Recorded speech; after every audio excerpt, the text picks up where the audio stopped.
সোমবার বিধানসভার সই বিতর্ক ইস্যুতে নবান্ন থেকে তৃণমূলের দুই বিধায়ক ঋতব্রত ব্যানার্জি আর সন্দীপন সাহার কথা উল্লেখ করেন মুখ্যমন্ত্রী শুভেন্দু অধিকারী। এরপর ওই দুই বিধায়ককে দল বিরোধী কাজের জন্য বহিষ্কার করে তৃণমূল। দলের দুই বিধায়কের বহিষ্কারের পর সোশ্যাল মিডিয়ায় ইঙ্গিতপূর্ণ পোস্ট করেন বেলেঘাটা তৃণমূল বিধায়ক কুণাল ঘোষ।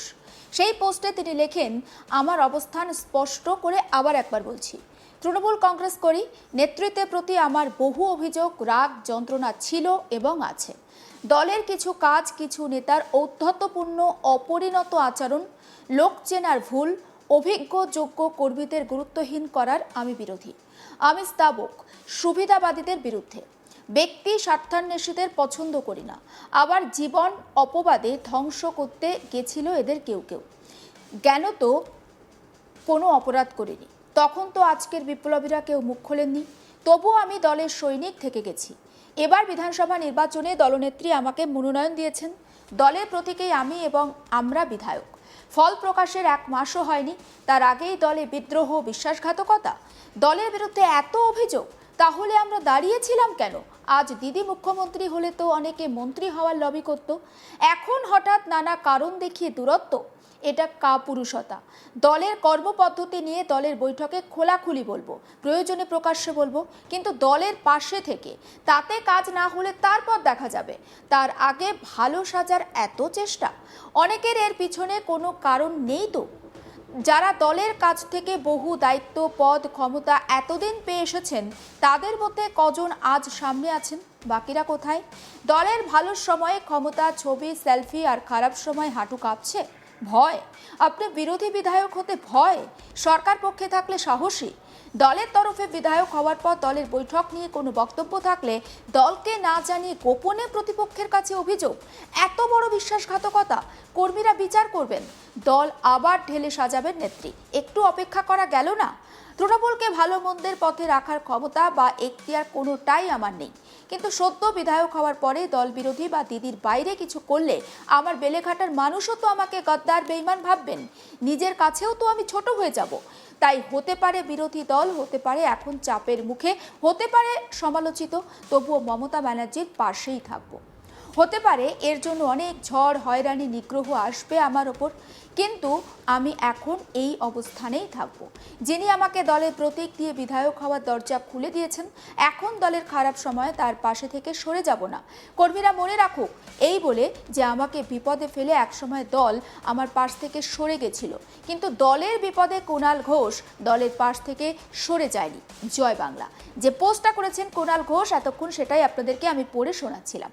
কুণাল ঘোষ আরও লিখেছেন, পুনশ্চ যদি তৃণমূলের কাউকে কাউকে গাজর দেখিয়ে ভাঙানোর চেষ্টা করে বিজেপি, তাতে আমি বিজেপির দোষ দেখি না। ওরা আগেও যোগদান মেলা করেছে, আমরাও ওদের লোককে নিয়েছি। ওরা আজ ক্ষমতায়, ওদের সমালোচনার আগে নিজের ঘরের দিকে তাকাবো। যারা নিজেরা সদ্য জিতে দল সরকার থেকে সরেছে বলে বিলম্বিত বিবেক জাগরণের চিত্ত চাঞ্চল্যে কাতর, দমবন্ধের ছটফটানি, তাদের দিকে দেখব। এরা নির্দল হিসাবে নিজে জেতেননি, মমতাদির প্রতীক, মুখ, প্রচার ব্যবহার করে জিতেছেন। তাদের অনেককে মাথায় তুলল কারা? তাদের প্রশ্ন করব। আগাগোড়া লোক চেনার ভুল হয়েছে, পদ্ধতির ভুল হয়েছে, আজ ভুল কাজে ভুল হয়েছে, মস্ত ভুল। তবে অন্য অনেক দল ধোয়া তুলসী পাতা ভাবার কোনো কারণ নেই। যা হবার হবে, আমি মমতাদির সঙ্গেই থাকছি। এটাও কিন্তু একেবারে পোস্টে পুনশ্চ দিয়ে কুণাল ঘোষ লিখেছেন। আপনারা যদি একটু ভালো করে দেখেন বুঝতে পারবেন। রাজ্যের মুখ্যমন্ত্রী শুভেন্দু অধিকারীকে ধন্যবাদ জানিয়েছেন বেলেঘাটা তৃণমূল বিধায়ক কুণাল ঘোষ। দল বিরোধী কাজের জন্য উলুবেড়িয়া পূর্বে তৃণমূল বিধায়ক ঋতব্রত ব্যানার্জি আর এন্টালি তৃণমূল বিধায়ক সন্দীপন সাহাকে গতকালই বহিষ্কার করেছে তৃণমূল কংগ্রেস। আর দলের তরফে বহিষ্কারের আগে নবান্ন থেকে সোমবার মুখ্যমন্ত্রী শুভেন্দু অধিকারী এই দুই তৃণমূল বিধায়কের নাম উল্লেখ করেন। এদিন কুণাল ঘোষ বলেন, কিন্তু যদি কারো কোনো ভুল ত্রুটি মনে হয় তাহলে সেটা তো আগে নেত্রীকে জানানো উচিত। নেত্রী তো সই সংগ্রহে ছিলেন না, নেত্রী সই সংগ্রহে ছিলেন না এবং সবাই ছিলেন। কে কখন সই করতে মিস করেছেন, কে আগে করেছেন, কে পরে করেছেন, এর মধ্যে আমি ঢুকছি না। আমাদের প্রয়োজনীয় যত সংখ্যক বিধায়ক, তার থেকে বেশি বিধায়ক আমাদের আছে। এবার এরা যদি নৈতিকতা অনৈতিকতার কথা বলেন, তো ভোটের আগের ভোটের দিন পর্যন্ত যে তৃণমূলটা ভালো ছিল বলে তারা প্রার্থী হলেন, আর হারার পরে একটা ইস্যু তারা সামনে তুললেন, আর তারপরে তৃণমূল খারাপ হয়ে গেল, অনৈতিক হয়ে গেল। এখনো পর্যন্ত তো 1 মাস হয়নি, এর মধ্যে তৃণমূল এত খারাপ। তারা আজকে এই বিশ্বাসঘাতকতা আমার এবং নিজের এই দলের নিশ্চিতভাবে সব কাজ পছন্দ নয়, আমি জানি। আমার নিজের অনেক রাগ অভিমান আছে, কিন্তু আমি তো নির্দল হয়ে বিধানসভায় যাইনি। আমি তৃণমূল কংগ্রেসের প্রতীকে মমতা ব্যানার্জির ছবি লাগিয়ে ভোট করেছি। মমতা ব্যানার্জিকে যারা মুখ্যমন্ত্রী চেয়েছেন, মমতা ব্যানার্জিকে যারা ভালোবাসেন, তাদের ভোট আমি পেয়েছি। আমি কি করে সেটা বেইমানি করি? কিভাবে আমি বিশ্বাস করার কথা বলবো? আজকে যদি ওনাদের অভিযোগ আমি ঠিক ভুলের মধ্যে যাচ্ছি না, একবার শোনাই কুণাল ঘোষ ঠিক কি বলেছেন সেই বক্তব্য। শুভেন্দু অধিকারীকে ধন্যবাদ। তৃণমূল কংগ্রেস বিশ্বাসঘাতকদের বিরুদ্ধে যে ব্যবস্থা নিয়েছে উনি সেটা জাস্টিফাই করে দিয়েছেন, কারণ উনিও বুঝেছেন এরা সব এখন ভালো সাজার জন্য করছে। এরা ভালো সাজার জন্য, ভালো তৃণমূল সেজে বিজেপির ক্ষমতার কাছাকাছি যাওয়ার জন্য করছে, সেটা শুভেন্দু অধিকারী বুঝেছেন। ওরা ওদের রাজনৈতিক কৌশলে এদের মদত দেবেন কি দেবেন না সে তাদের ব্যাপার, বাট শুভেন্দু অধিকারী অত্যন্ত সচেতন ভাবে নাম দুটি বলে দিয়েছেন এদের এক্সপোজ করে দেওয়ার জন্য। শুভেন্দুকে ধন্যবাদ জানাচ্ছি। কিন্তু যদি কারুর কোনো ভুল ত্রুটি মনে হয় তাহলে সেটা আগে তো নেত্রীকে জানানো উচিত। নেত্রী তো সই সংগ্রহে ছিলেন না, নেত্রী সই সংগ্রহে ছিলেন না, এবং সবাই ছিলেন। কে কখন সই করতে মিস করেছেন, কে আগে করেছেন, কে পরে করেছেন, এর মধ্যে আমি ঢুকছি না। আমাদের প্রয়োজনীয় যত সংখ্যক বিধায়ক তার থেকে বেশি বিধায়ক আমাদের আছে।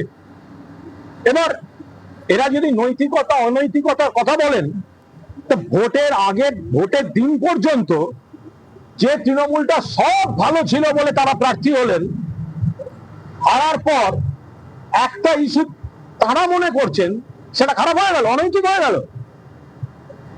20 দিন হয়নি, 20 দিনের এমএলএ তারা আজকে এই বিশ্বাসঘাতকতা। আমার নিজের এই দলের নিশ্চিতভাবে সব কাজ আমার পছন্দ নয়, আমার নিজের অনেক রাগ অভিমান আছে, কিন্তু আমি নির্দল হয়ে বিধানসভায় যাইনি। আমি তৃণমূল কংগ্রেসের প্রতীক মমতা বন্দ্যোপাধ্যায়ের ছবি লাগিয়ে ভোট করেছি। মমতা বন্দ্যোপাধ্যায়কে যারা মুখ্যমন্ত্রী চেয়েছেন, মমতা বন্দ্যোপাধ্যায়কে যারা ভালোবাসেন, তাদের ভোট আমি পেয়েছি। আমি কি করে আমি বেইমানি করবো? কিভাবে আমি বিশ্বাসঘাতকতা করবো? আজকে যদি ওনাদের অভিযোগ, আমি ঠিক ভুলের মধ্যে যাচ্ছি না, ওনাদের যদি মনে হয় একটা অভিযোগ করা উচিত, কেন নেত্রীকে করলেন না? তারপরে তো সর্বভারতীয় সাধারণ সম্পাদকের সঙ্গে এই দুজনই মিটিং এ বসছিলেন, আমি ছিলাম সেখানে। সেদিনকে তো একবারও বললেন না, তাহলে স্পিকারকে দিলেন কেন? বলা স্কোপ ছিল তো। অভিষেক বন্দ্যোপাধ্যায় এই দুজনের সঙ্গে তো মিটিং এ বসেছিলেন, সেদিন তো বললেন না। সেটা কি করে হতে পারে? বা পরেও বলতে পারতেন, হোয়াটসঅ্যাপ করতে পারতেন, দিদিকে চিঠি লিখতে পারতেন। তাহলে সমস্ত আপডেটের জন্য নজর রাখুন আজ তাক বাংলায়, সাবস্ক্রাইব করতে ভুলবেন না।